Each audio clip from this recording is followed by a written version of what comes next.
Assalamualaikum warahmatullahi wabarakatuh. Selamat pagi teman-teman, kita jumpa lagi di podcast pagi titik balik perubahan. Kita ganti hashtag ya. Mbak Siti, monitor. Halo, Assalamualaikum. Waalaikumsalam warahmatullahi wabarakatuh.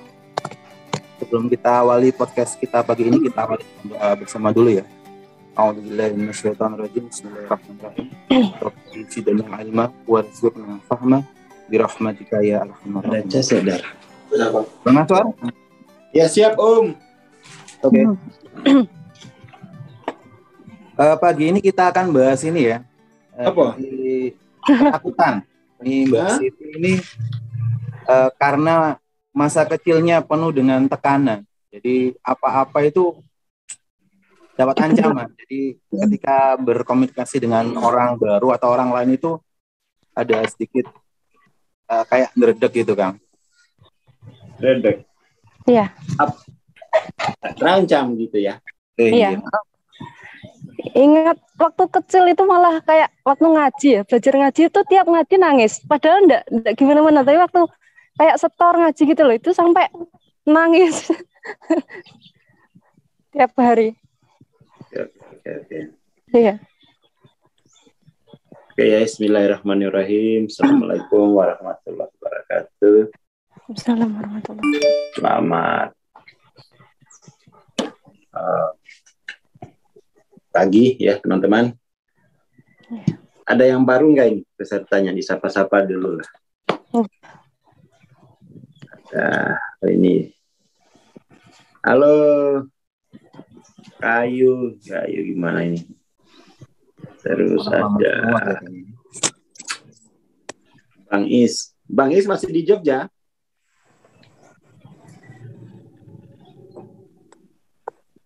Ada Mas Aldo. Apa kabar Mas Aldo? Lama kita nggak ketemu ya. Terakhir ketemu kita di Solo waktu itu. Oh, masih di Jogja. Siap-siap. Ayo main ke Semarang, Bang Is. Main ke kantor. Ngopi. Terus ada Kamila ya dari Makassar. Terus ada siapa lagi nih ya? Ateki, ada Devi Priyatna. Sukanya Bang Gun. Dan Mbak Vivin. Halo Mbak Vivin. Terus ada Mbak Auliana. Terus ada siapa? HKN ini siapa ya? Siapa? HKN. Siapa?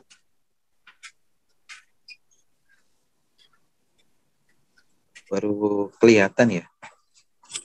TLG ini apa? Tulungagung. Tulungagung ya? Halo Tulungagung gitu ya. Ada Tulungagung, terus kemudian ada Bang Yon, ada Bu Titin, ada Kareni, ada Pebel itu apa? Probolinggo ya. Ini pasukannya Mas Rudi. Ada Kasara, wah Kasara nih, kapan ke Semarang? Terus ada Pak Subur, waduh, pijatannya enak nih. Terus ada Indriani siapa ya? Indriani. Ada Pak Eko, oke. Nah, terus, oke lah, ini ambil nunggu yang lain ya. Waduh, ada Mbak Vivin nih, ada komen. Ada Mas Aldo. Kemudian ada Mbak Arum ya, salam canggih. Terus ada siapa lagi? Aga Dewi Cahaya siapa ya? Enggak. Terus sudah ada Kaida juga. Aduh, Kaida di Kendari apa di BSD nih? Mana nih Kaida nih? Mbak Sani gitu ya. Terus ada Bang Yupi ya. Udah bergabung nih Pak Uki ya. Halo Pak Uki. Kemudian ada Mbak Oni, waduh. Dan tersenyum nih. Kalau TBK itu apa ya? Tanjung Balai Karimun ya. Tanjung Balai Karimun, halo. Kemudian ada Mas Yoyo Malang. Malang apa kabar nih? Ada Lamongan ya. Ada Prof. Rido juga ini. Kemudian HKN siapa ya? Hong Kong. Ya mungkin kan. Ada Payatmo ya, Payatmo. Halo Kaida di Kendari apa di BSD? Ada juga Bang Aci ya. Assalamualaikum Bang Aci. Oh Kaida udah di BSD. Oke, kemudian ada Bu Inggi, Teki ya, ada Devi, pasukan yang bangun. Ya, ambil sapa-sapa nambah banyak kan ini ya. Ada siapa lagi nih ya? KDI ya, Kendari ini ya. Titi Asri, aduh. Temannya Kak Ferry semua nih. Terus hari ini kayaknya Kak Ferry ke Semarang ya sama Ainun. Terus ada Pak Muratib ya. Ada Kak Emi Krisdiana. Dari Surabaya juga banyak ini kan. Terus ada siapa lagi? Ini biar kenalan gitu ya, biar kenalan. Yang penting itu koneksi ya. Connected dulu ya. Koneksi dulu. Kemudian ada BJB ini Banjarbaru ya, ada Meta. Siapa lagi ya? Saya bikin siapa ini. Ini ada Mas Ruki di Surabaya ini. Ada Mas Joko juga. Mana Mas Joko? JBP. JBB. Oh, Joko JBP ini. Iya. Joko Budi. Joko Budi. Ada Mbak Jumrotul dari Jogja. Halo, apa kabar? Oke, kita 75 lah ya. Ada Bu An ya, baru masuk ini Bu An. Terus ada Pak Uki tadi, ada Kaisna. Halo Kaisna, apa kabar nih? Banjar. Kemudian ada Pak Sarip. Halo Pak Sarip. Kemudian ada Bumi juga dari Bandung. Ada Mas Wawan. Ada Mas Wawan. Wawan ini kan ya, BSD kayaknya. Kapan nih ya, ada Bude ya. Halo Bude Atun. Hati-hati nanti gorengnya ini ya. Nanti gosong nanti. Nanti nggak boleh minta klaim sama Mas Camim.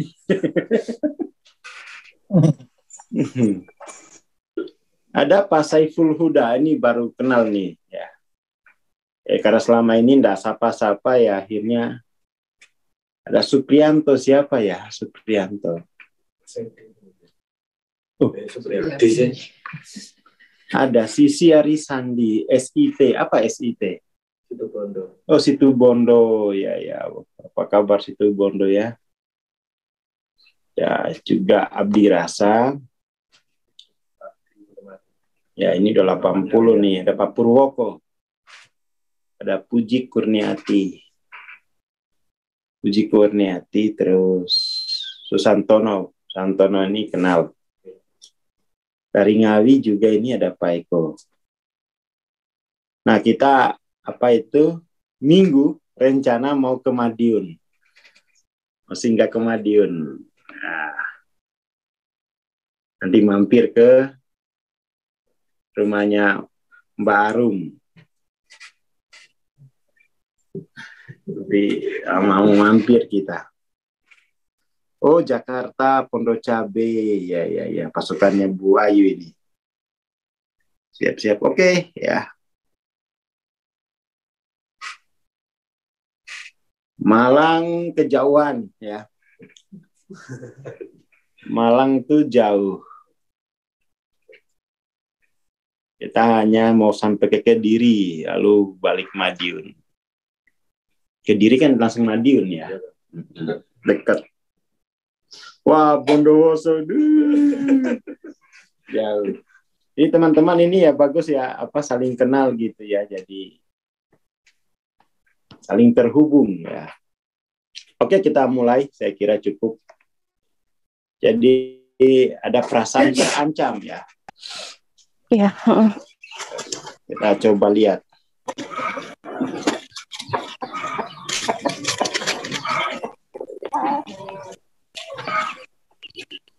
Perasaan terancam saya kira ini ya. Semua kita pernah ngalamin gitu. Semua pernah ngalamin, lalu kemudian itu perasaan terancam ini kita mau bahasnya itu dengan asas apa gitu kan. Asas dualitas atau asas non-dual gitu ya. Nah, perasaan terancam itu kan beda dengan takut gitu ya. Beda dengan ketakutan. Perasaan terancam itu lebih kepada sesuatu apa ya. Jadi misalnya nih pagi ini enggak masuk.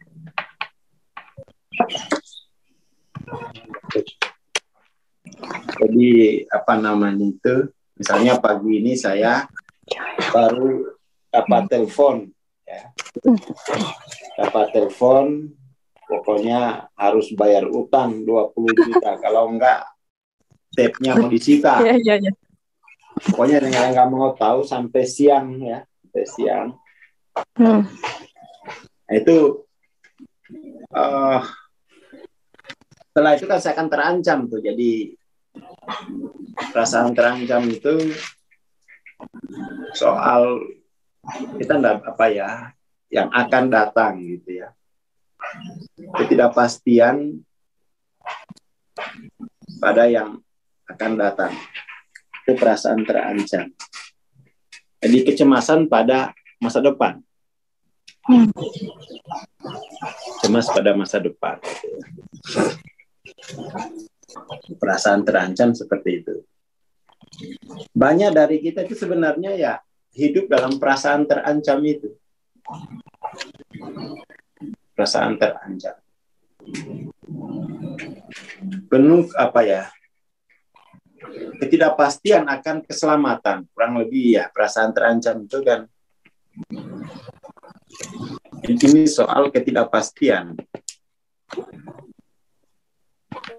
akan keselamatan. Di isunya isu keselamatan.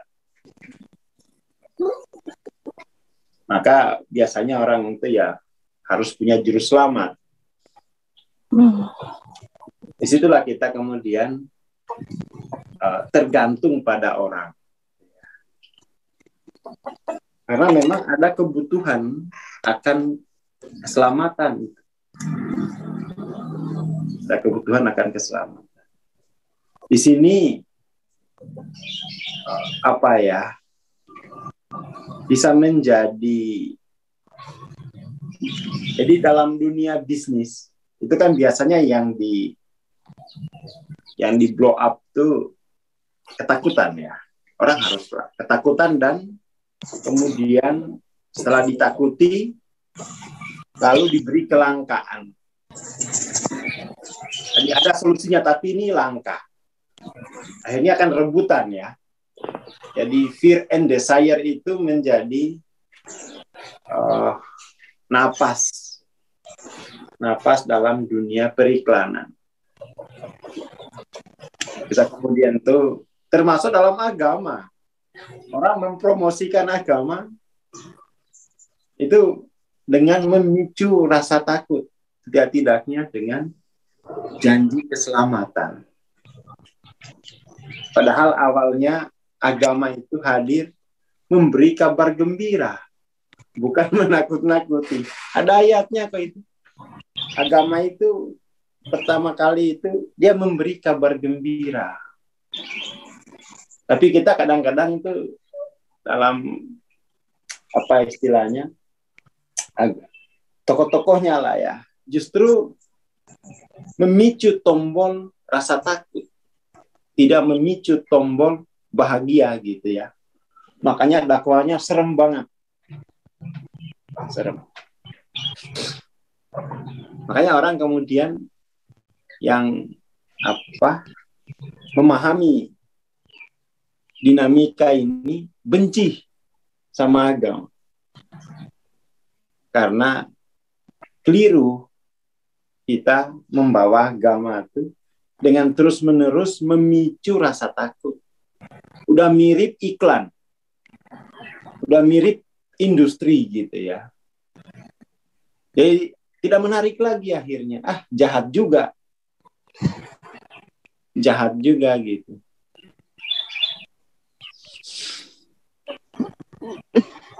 Jadi ini kalau dalam dalam piramidanya Maslow ini kebutuhan kedua ya. Kebutuhan akan rasa aman. Kebutuhan rasa aman. Dari sini sebenarnya saya sendiri panjang ini proses untuk menemukan rasa aman. Dari awalnya mengira rasa aman itu kalau kita pintar gitu ya, kita disayang sama guru, nggak akan dimarahin.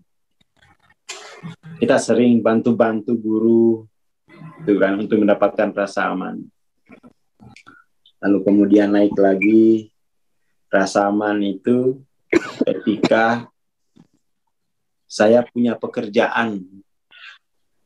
Ya kan, udah bekerja ternyata waduh, kalau saya kerja nih terus kalau nikah nggak aman nih. Kerjanya sales. Akhirnya berpikir rasa aman itu kalau saya punya modal. Akhirnya kerja selama dari 2003 sampai 2005 itu saya nggak pernah libur kerja. Senang bosnya, nggak pernah libur. Karena itu saya ngumpulin modal, ya kan. Setelah punya modal, pakai buat usaha, ternyata juga tidak aman. Di pasar itu orang butuh branding. Waduh, saya nggak punya branding. Saya pendatang baru dalam industri bisnis itu. Waduh, ya kan? Nggak punya branding, nggak ada yang kenal. Di pasar itu kan yang penting tuh dikenal. Punya branding. Wah, akhirnya bingung saya mau mencari keselamatan itu di mana gitu ya. Mencari keselamatan itu di mana? Problem masa kecilnya itu saya takut gelap. Kalau anak-anak itu kan, apalagi di kampung saya nggak ada listrik kayak begini. Masih kecil kita udah jam 6 tuh, jam 7 lah habis isya itu tutup tiup lampu. Karena biar minyaknya nggak boros, selalu tidur.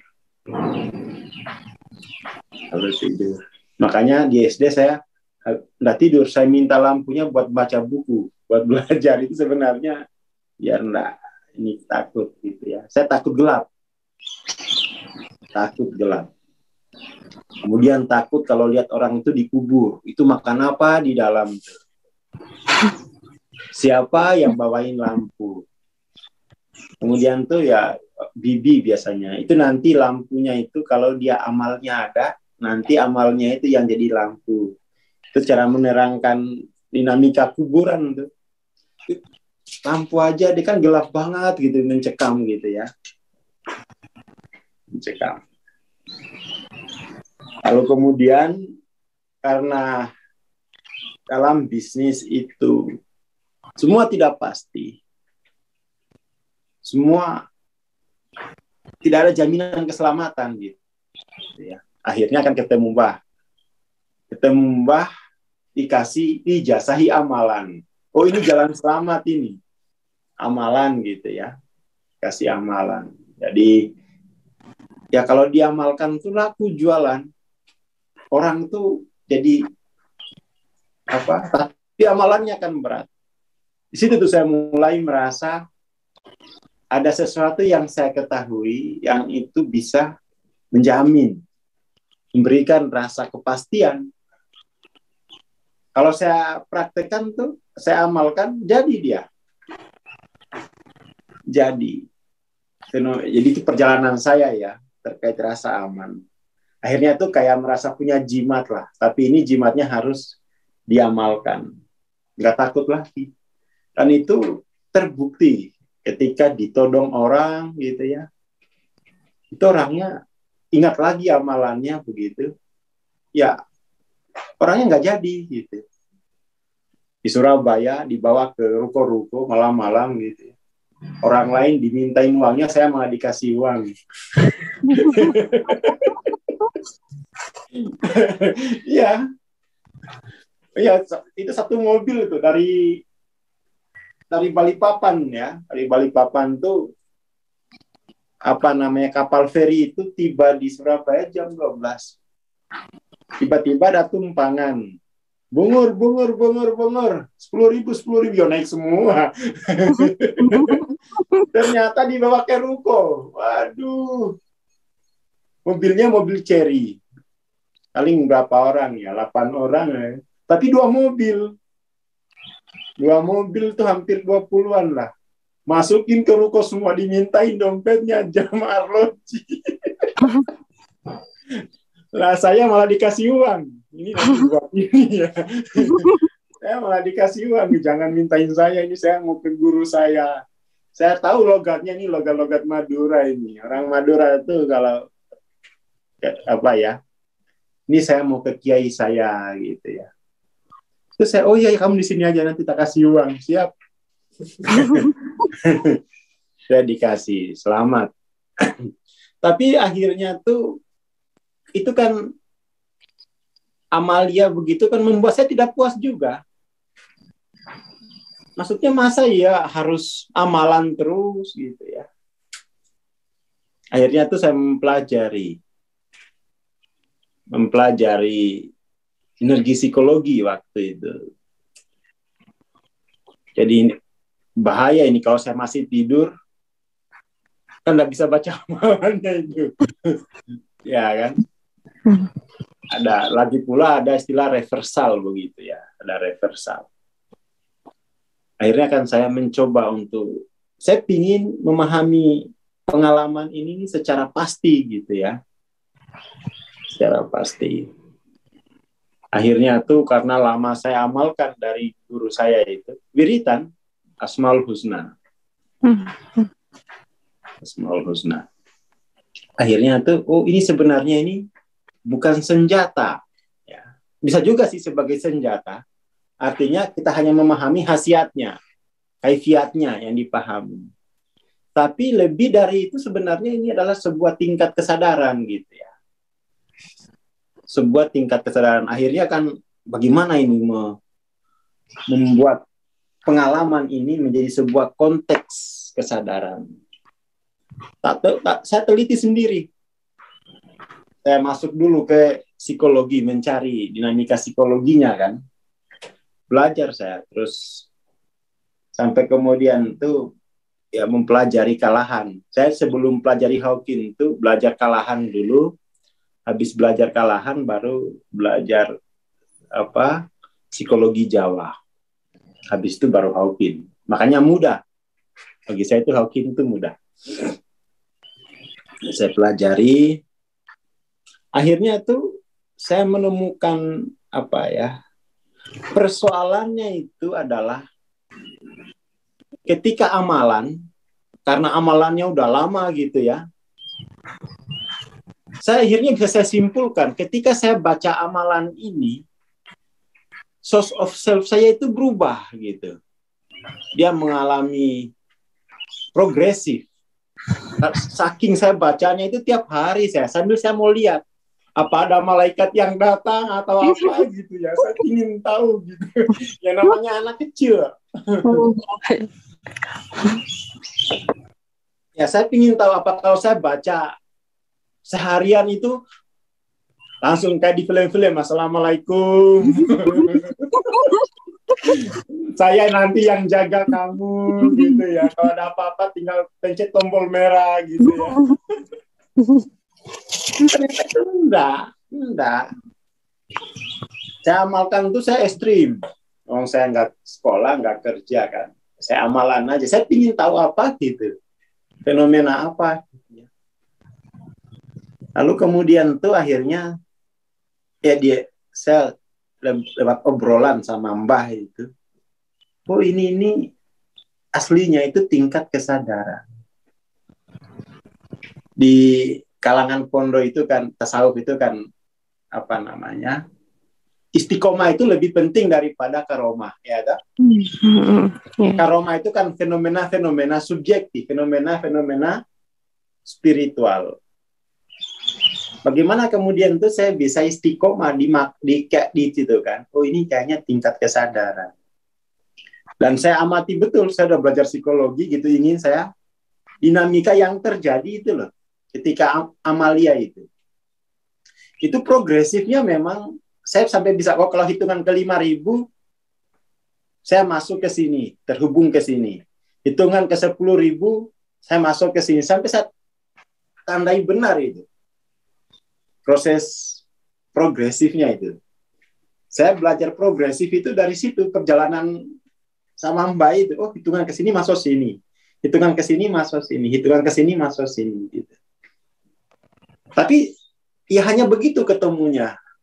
Akhirnya kan seiring dengan kematangan intelektual, walah. Saya dulu akhirnya itu sampai saya baca buku psikosintesis. Itu cukup membantu saya untuk merumuskan pengalaman spiritual saya. Buku psikosintesis. Itu buku bukan buku, itu disertasi.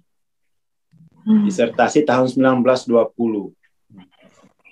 Saya baca, gimana sih cara merumuskan pengalaman ini biar akhirnya tuh persoalannya yaitu source of self sebenarnya.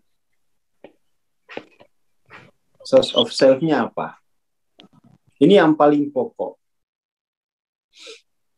Source of self itu menentukan perasaan kita.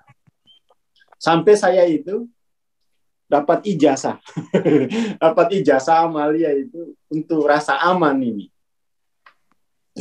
Itu ya hafiz kan gitu ya. Ada asmaul husnanya itu saya juga penuh ketakutan. Tapi pada akhirnya, ini selama kita tidak memahami bahwa Tuhan itu sebagai source of self, selama itu kita terancam. Selama itu kita terancam. Mungkin kita merasa aman karena punya uang. Mungkin kita merasa aman karena kita punya mertua. Ya kan, punya menantu. Tapi itu semu. Dia tidak abadi rasa amannya. Rasa aman sesungguhnya itu kalau memang source of self-nya itu Allah. Kalau source of self-nya itu Allah, maka potensi al-hafiz itu ya hafid ya, bukan al-hafiz. Ya hafid itu akan aktual dia. Akan aktual. Akhirnya waktu itu berarti saya waktu di Surabaya itu yang jaga al-hafiz. Karena memang source of self. Jadi bukan amalianya sebenarnya. Amalia itu mengantarkan kita untuk mentransformasi source of self. Itu pengalaman saya ya. Dan itu dibenarin oleh Mbak. Iya begitu memang. Sejak saya itu kamu boleh ngajar tuh. Jadi amalia itu bukan kayak senjata, bukan kayak pedang. Amalia itu untuk proses progresif sampai ketemu source of self-nya. Selama kita source of self-nya semu, selama itu pula kita akan terancam. Selama itu pula akan terancam. Tidak ada sandaran yang kokoh. Di situ kemudian kalau kita pahami secara non-dual, ketidakpastian mengenai keselamatan itu panggilan untuk bertauhid.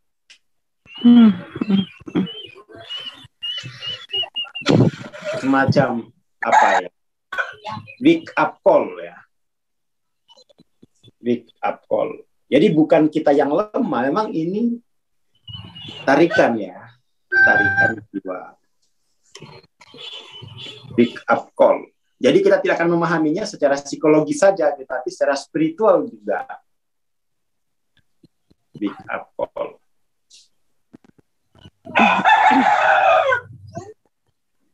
Akhirnya kan begini. Kalau ini kita pakai materi MTLOC aja ya, biar mudah.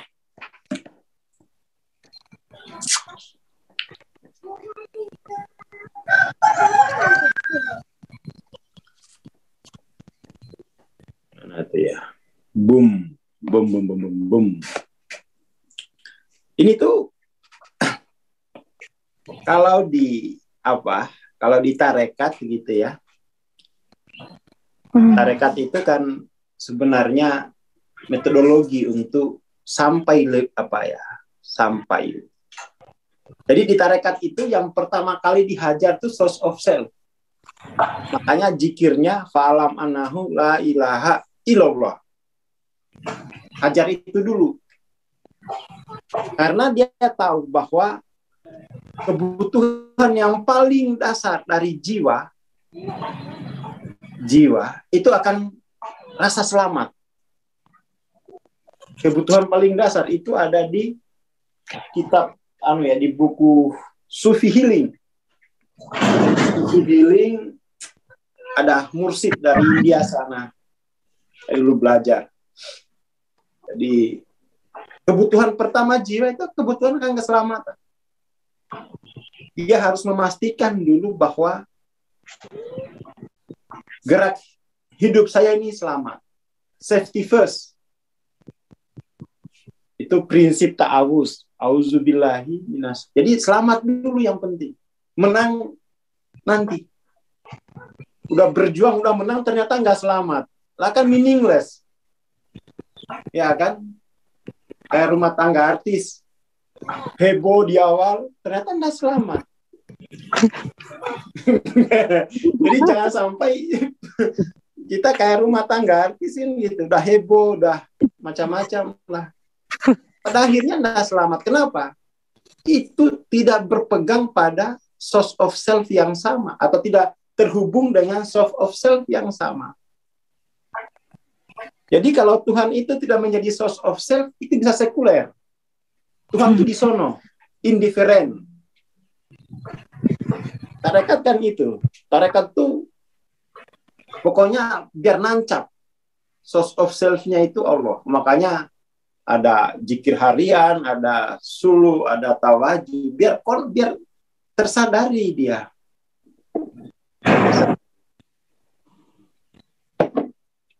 Itu soal perasaan terancam. Perasaan terancam.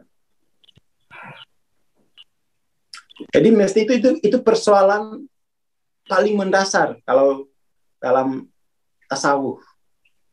Itu adalah perasaan terancam itu ciri bahwa source of self kita rapuh. Source of self kita rapuh. Kita tentu bisa merenung, kok bisa sih orang-orang semacam Bilal yang mau dibunuh, dia tidak ada perasaan terancamnya gitu loh. Kita kan mesti berpikir gitu ya. Padahal ini menghadapi siksaan yang berat. Tapi kenapa dia tidak mengubah keputusannya? Padahal kan permintaannya sedikit. Ganti ideologi saja, tidak ada yang tahu. Itu hanya ganti asas. Udah ganti asas aja. Ganti asas, kau bilang selamat. Saya beri keselamatan. Kata bilang enggak. Nah, dia udah connect source of self-nya itu Bilal.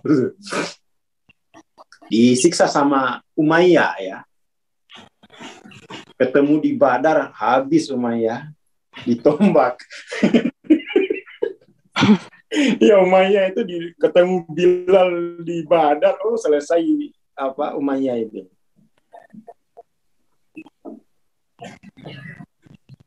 Seperti itu. Jadi ada perasaan tidak aman ya. Ada perasaan tidak aman.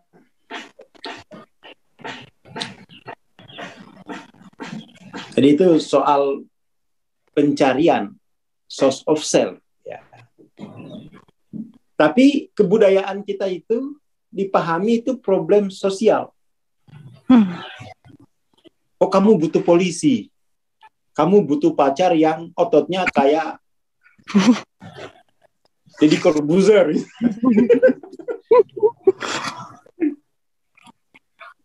Ya kan? Oh, kamu butuh obat kuat biar aman.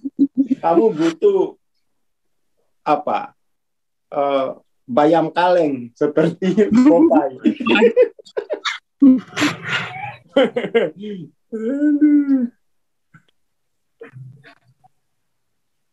Seperti itu.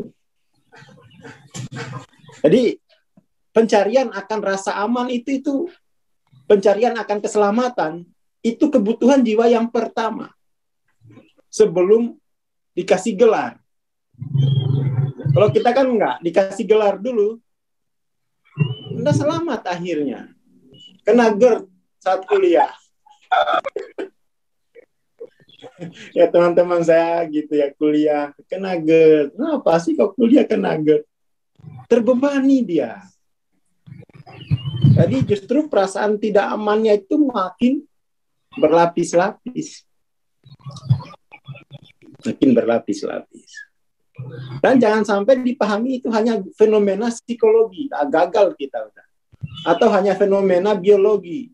Kurang sarapan ini.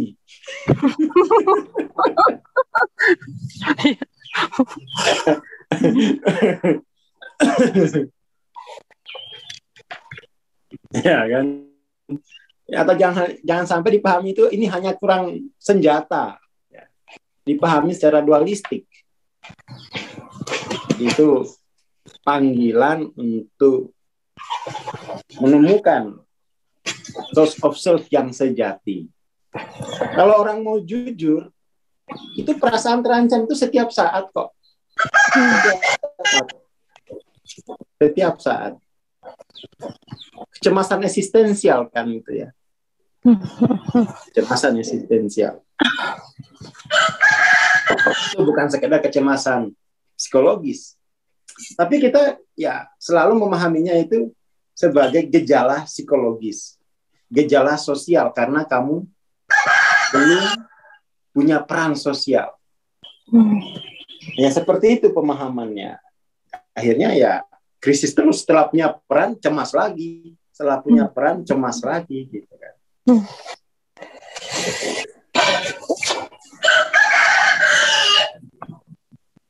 Belum minum energen. Belum minum energen. Itu kalau peka dengan kecemasan, saya peka dengan kecemasan itu. Dari kecil, ini apa sih? Ini mengganggu sekali, meneror. Ada teror. Makanya saya beri dari SD saya. Setidaknya ketika beri itu teror itu tidak bisa masuk. Teror tidak bisa masuk. Sampai kemudian, oh ini sebenarnya bukan jadi wiritan itu dalam rangka untuk penemuan source of self yang sejati. Bukan kayak ya tidak hanya sebagai fenomena subjektif gitu ya. Dia punya kegunaan yang lebih mendasar sebagai source of self. Kalau enggak nanti sekuler, keterpisahan. Jadi sebenarnya perasaan tidak aman itu alarm keterpisahan. Keterpisahan dengan source of self yang sejati. Saya kira itu. Maka kemudian itu kan kalau kita memahami begitu, itu kayak terbuka semua pemahaman. Oh iya ya, pantaslah kata Tuhan itu kamu tidak akan selamat jiwamu. Kamu akan selalu terancam kalau tidak terhubung. Kalau kesayanganmu itu tidak terhubung dengan diriku, kata Tuhan begitu. Jadi semacam apa ya? So dibocorin rahasianya. Jiwa manusia itu hanya tentram ketika Tuhan itu sebagai source of self. Ada jaminan keselamatan itu melahirkan ketentraman. Ada ketentraman di situ. Situ saya, oh ini problematiknya ini. Karena setelah menjalani apa ya, amalia yang ketat, saya dulu ketat banget itu beritanya itu. Oh, saya berpikir, oh ini nih yang dimaksud hanya bersama Allah itu artinya kan bersamanya itu bersama Allah sebagai source of self. Itu baru kita benar-benar tenang ya. Ada ayatnya kan itu. Oh, selama ini kita memahami Allah itu tidak pada konteks source of self. Hanya ya Tuhan sebagai Rabbul Alamin. Iya, itu bisa sekuler itu. Bisa sekuler. Dia di sana, kita di sini, ya kan? Itu sama dengan Arab jahiliyah kan tidak mengingkari bahwa Allah itu Rabbul Alamin. Tapi kalau sebagai source of self dia nggak mau. Dia nggak mau Abu Jahal itu. Enak benar source of self. Itu punya dampak sosiologis soalnya. Punya dampak sosiologis. Kalau Allah itu sebagai pencipta alam semesta itu bisa sekuler dia. Bisa sekuler. Dan itu yang terjadi di masyarakat kan. Hubungannya dengan Allah itu hubungan yang sekuler. Hubungan yang sekuler. Tidak hubungan yang source of self. Krisis di dunia Islam kan dimulai dari sini. Ya Tuhan diakui, tetapi relasi batinnya itu relasi yang sekuler. Tuhan ada tapi tidak hadir dalam dirinya. Ya, kan? Dia tidak hadir. Kalau Allah itu sebagai source of self, maka Allah itu hadir. Dirinya adalah reflektornya gitu ya. Diri kita menjadi reflektornya. Paling tidak ya sifat-sifatnya dulu. Ya kan? Jadi reflektor.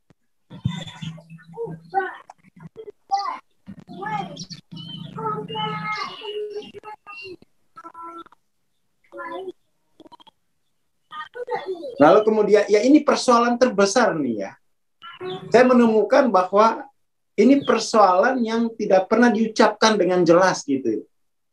Hubungan dengan Allah itu bisa sekuler, bisa tauhid. Tauhid itu source of self dia. Kalau Tuhan bukan source of self, itu nanti sekuler. Walaupun dia beragama, tapi tetap saja sekuler. Ada keterpisahan secara batin. Ada keterpisahan secara batinnya. Jadi la ilaha illallah tapi mekanis.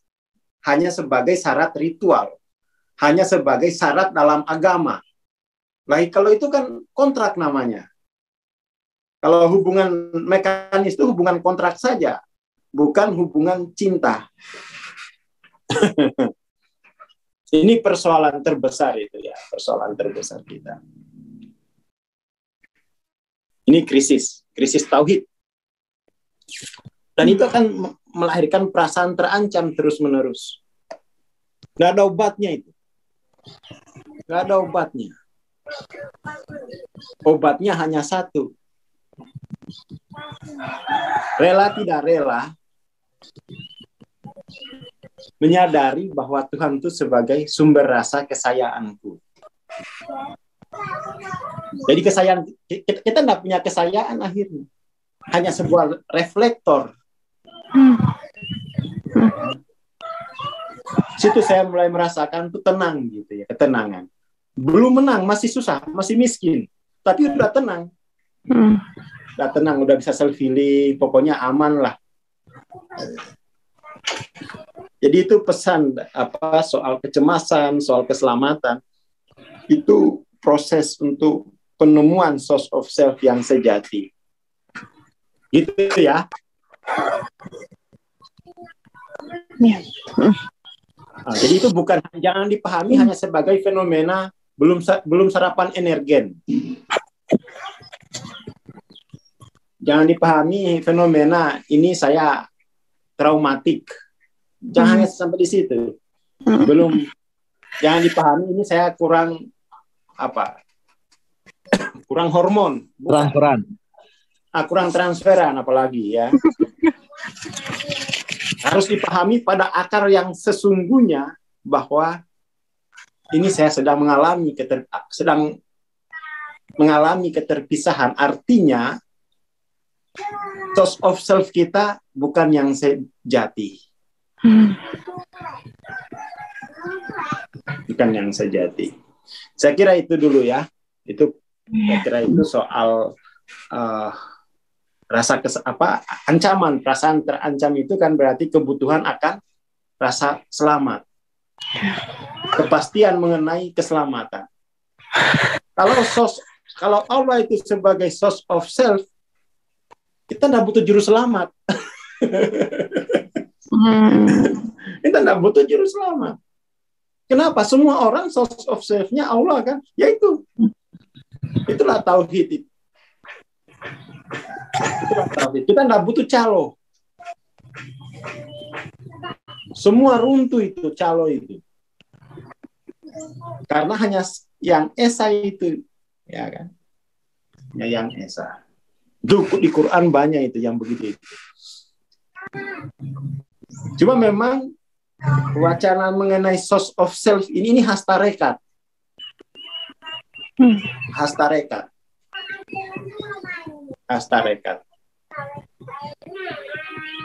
Khas tarekat. Jadi itu Allah itu source of self. Dia sebagai source of self. Sama dengan ini. Sama dengan nature of consciousness. Sama dengan nature of consciousness. Ini adalah source of energy dari seluruh pengalaman manusia. Jadi NOC itu nature of consciousness ini dia source of energy. Seluruh pengalaman kita itu energinya dari kesadaran.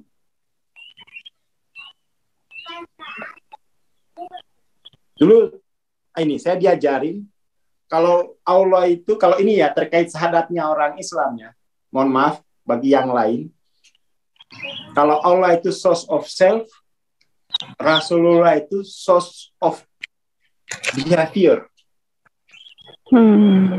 Rasulullah itu sumber perilaku source of behavior kita. Uswah namanya. Uswah. Jadi dia semacam archetype perilaku yang mulia. Sahadatnya itu begitu dulu belajarnya. Masih berjuang kita ya. Masih berjuang biar jadi Nabi Muhammad itu sebagai epistemologi ya namanya. Dia adalah source of behavior. Jadi sumber perilaku yang mulia. Namanya aja juga Muhammad yang mulia. Itu secara epistemologi ilmu sahadatnya itu seperti itu. Allah source of self-ku, Rasulullah source of behavior-ku. Jadi diikuti perilakunya. Namanya juga uswatun hasanah. Karena kenapa? Dalam nature of consciousness ini ada nature lemah. Ya kan? Ada nature lemah. Dia harus ada uswahnya. Mana yang membawa kemenangan? Mana perilaku yang menghasilkan kemenangan? Mana perilaku yang menghasilkan kerugian? Itu kan ada asasnya. Itu asas kalau dulu ini ya diajarkan itu Muhammad Rasulullah itu secara epistemologi dia artinya source of behavior. Archetype dari perilaku yang mulia. Dia bukan Tuhan. Dia adalah uswah. Itu dulu secara epistemologi mungkin berguna bagi teman-teman yang Muslim. Saya kira untuk yang lain juga. Siapa ya orang yang tidak ingin punya perilaku mulia? Ya, kan? Kita semua menuju ke sana kan?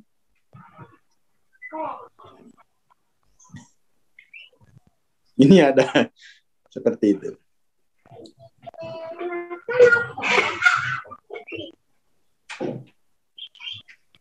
Oke lah, itu dulu.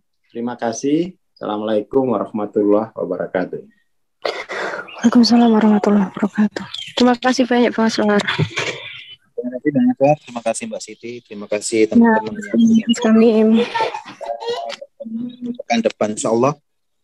Assalamualaikum warahmatullahi wabarakatuh. Waalaikumsalam.